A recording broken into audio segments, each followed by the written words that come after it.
Hai, Assalamualaikum and a very good morning. So untuk hari ini kita akan masuk chapter yang baru, iaitu chapter 3 Electrochemistry.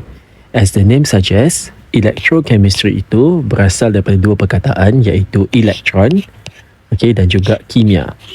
So ini melibatkan pergerakan elektron dan secara keseluruhannya kita akan belajar berkaitan tentang electrochemistry. So dia pasti ada kaitan dengan elektron dan dia akan melibatkan redox reaction.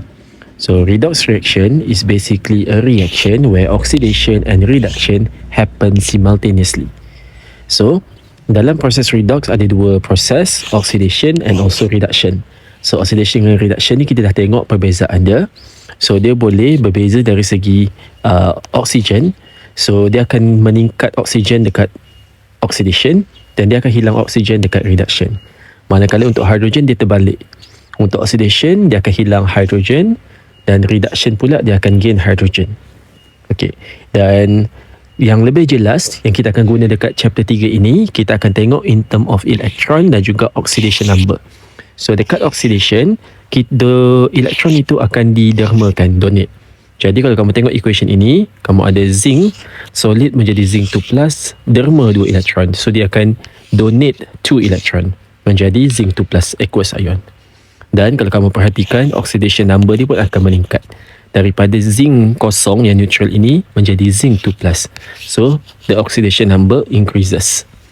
Manakala untuk reduction, kita akan accept elektron. So dia pasti daripada ion dahulu, Cu2+ aqueous, tambah 2 elektron, accept, akan menjadi Cu solid. Dan pada masa yang sama, oxidation number dia iaitu positif 2 menjadi kosong. So dia punya oxidation number decreases. And then oxidation ini berlaku dekat anode. So kamu boleh ingatlah, N-ox, seekor seladang. Bermaksud anode tu tempat berlakunya oxidation. Manakala kalau kucing merah, red cat, reduction happens at cathode.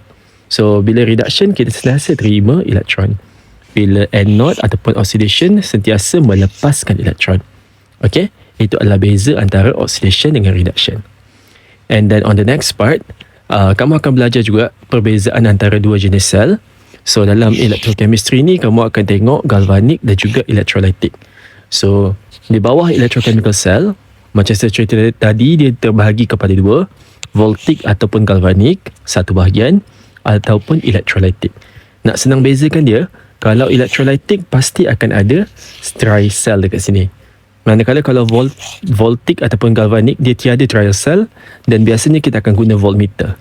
Itu cara yang mudah lah untuk kita tengok secara pantas. So dekat voltic ataupun galvanic cell, kita akan convertkan kita punya chemical energy kepada electrical. Manakala dekat electrolytic, kita convert electrical kepada chemical. So dekat electrochemical cell, kita punya anode adalah negatif. Kita punya anode akan menjadi negatif terminal. Manakala dekat electrolytic, anode kita positif. So dia bergantung kepada dry cell kita kat sini. Dry cell kita, kalau dia sini positif, sini pun akan jadi positif. Yang ini pula bergantung kepada metal. Kalau dia anode sebagaimana kamu belajar, dia akan membebaskan elektron. Anode dia berlakunya oxidation, dia akan membebaskan elektron. Pasal dia membebaskan elektron, dia punya terminal akan jadi negatif. So anode ini akan jadi negatif terminal kat sini. Manakala sini akan menjadi positif lah. Ini positif, ini negatif. Jadi negatif tu akan pindah, bawa ke sini. Nanti yang Cu2+ tu akan terima 2 elektron yang didermakan oleh zinc tadi. Alright. Dan kalau voltic ataupun galvanik ni, dia adalah spontaneous. Ni perbezaan yang ketara jugalah. Spontaneous. Manakala kalau electrolytic, dia non-spontaneous. So apa maksud spontaneous dekat sini adalah dia tak perlukan dry cell pun. Dry cell tu tak diperlukan sebab dia boleh bergerak secara spontan, dia boleh bergerak sendiri. So kebiasaannya nanti kamu akan belajar bila spontaneous redox reaction ni, apabila E naught cell dia adalah positif ataupun E cell dia adalah positif. Ini yang ada not ni adalah standard. Okay, standard reduction, standard cell potential. Ini adalah cell potential. Okay, manakala kalau untuk non-spontaneous, apabila dia punya E cell, E not cell ataupun E cell dia adalah negatif lah. Itu cara yang paling mudah. Okay, so bila dia positif, dia tak perlukan energy, tak perlukan extra dry cell. Okay, dan perbezaan dan dia punya persamaan antara galvanik dengan elektrolitik, sentiasa anode itu berlakunya oxidation. Dia tak kisah positif negatif tadi tu. Kalau kamu tahu, kalau anode je sentiasa berlaku oxidation. Sebab tadi kamu dah belajar dah, anox, seekor seladang, ataupun red cat. Okay, reduction cathode, which is sentiasa cathode tempat berlakunya reduction. Okay, kucing merah. And then sentiasa juga anode itu akan mengalir kepada cathode. Tak kisah pergi positif kepada negatif ataupun negatif kepada positif, pasal elektron tu akan ikut aliran. Okay, sentiasa daripada anode kepada cathode. And then sekarang ni kita akan tengok, okay, sebab nanti dalam chapter ini dia akan terbahagi kepada dua bahagian. Ini akan belajar dekat 3.1, ini akan belajar dekat 3.2. Jadi kita akan fokus kita punya discussion dekat 3.1 terlebih dahululah. Alright. So dekat 3.1 kita akan belajar how does the voltaic cell work terlebih dahulu. So sebagaimana saya cerita tadi, kalau kamu tak ada dry cell, tak ada bateri lah saya cerita, dan kamu hanya depends on kamu punya metal dan on the voltmeter, kamu tahu ini adalah voltaic ataupun galvanik.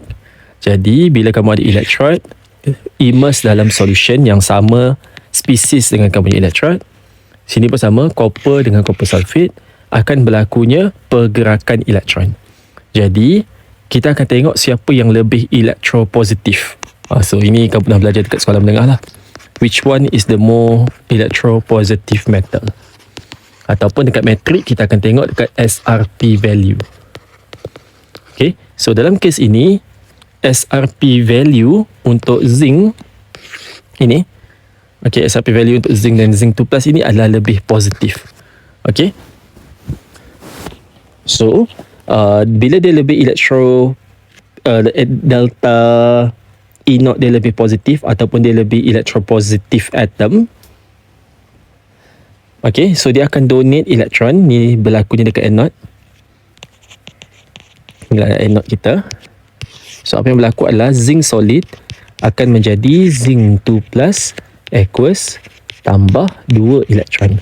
So 2 elektron tadi tu yang telah bebas tu akan mengalir melalui wire pergi ke arah cathode.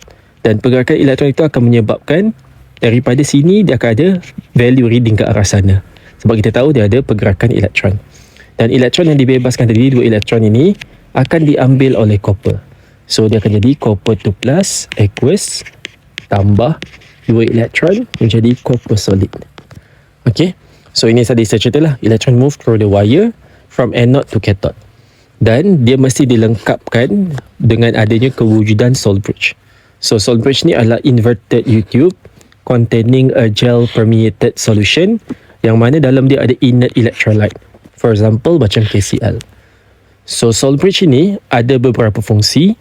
Yang pertama adalah untuk melengkapkan circuit. So dia kena lengkap satu bulatan tu to complete the circuit, dan juga untuk maintain the electrical neutrality by allowing ions to move between the two electrolyte.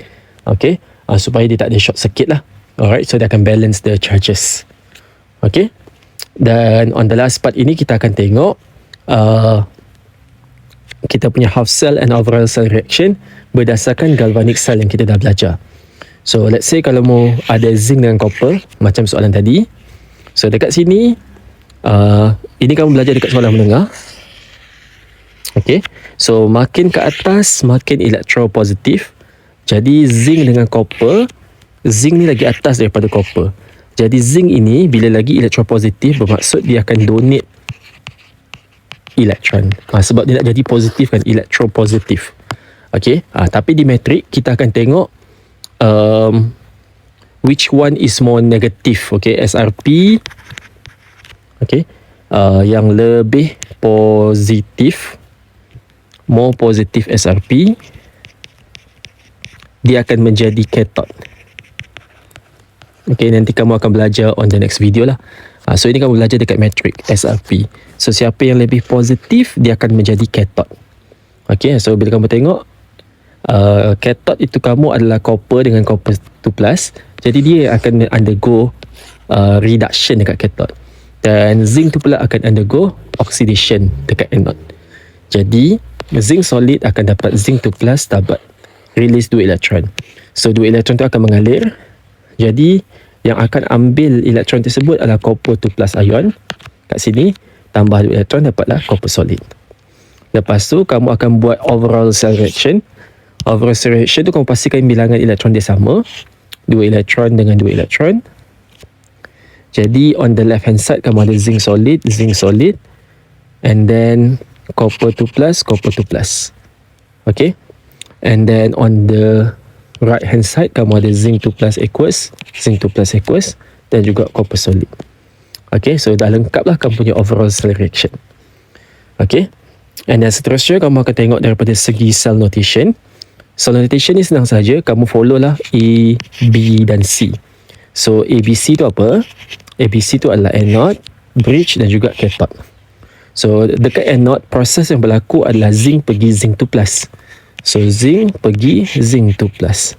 So daripada zinc solid menjadi aqueous. Okay, dan kalau dia ada value 1 molar ni kita kena include selepas dia punya fasa. So letak phase dahulu, lepas tu letak dia punya molarity. Okay, and then sama juga dekat cathode. Okay, yang ini bridge ni kamu letaklah double line bridge, and then untuk cathode kamu adalah daripada Cu2+ aqueous. Molarity dia dah beri dalam soalan 0.5. So kamu include kan. Dan copper 2+ ini akan menjadi copper solid. Okay, yang warna hijau ni lah. Okay, so sentiasa kamu baca dia daripada proses dia. Zinc menjadi zinc 2+. Okay, jadi zinc menjadi zinc 2+. And then kalau dekat cathode sama, copper 2+ pula menjadi copper. Okay, and then kamu include dia punya fasa ni wajib. Kalau dah diberi dalam soalan, contohnya dia punya molarity ni 1 molar, kamu kena include 1 molar. Kalau 0.5, kamu kena include 0.5. Alright, so ni tadi saya cerita lah, if concentration ataupun pressure diberi dalam soalan, kamu kena include dalam cell notation. Okay, yang warna pink ni. Alright, so sama juga dengan soalan yang kedua. Soalan yang kedua, kalau kita tengok SRP value dia, okay, ini dah given lah sepatutnya dalam soalan. So kamu ada zinc, kamu ada chromium. So zinc dengan chromium, siapa yang lebih more positif?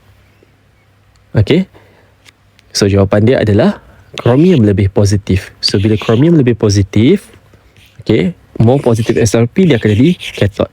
Jadi chromium ini, Cr3+ ni akan terima elektron untuk menjadi Cr solid, pasal dia akan undergo reduction.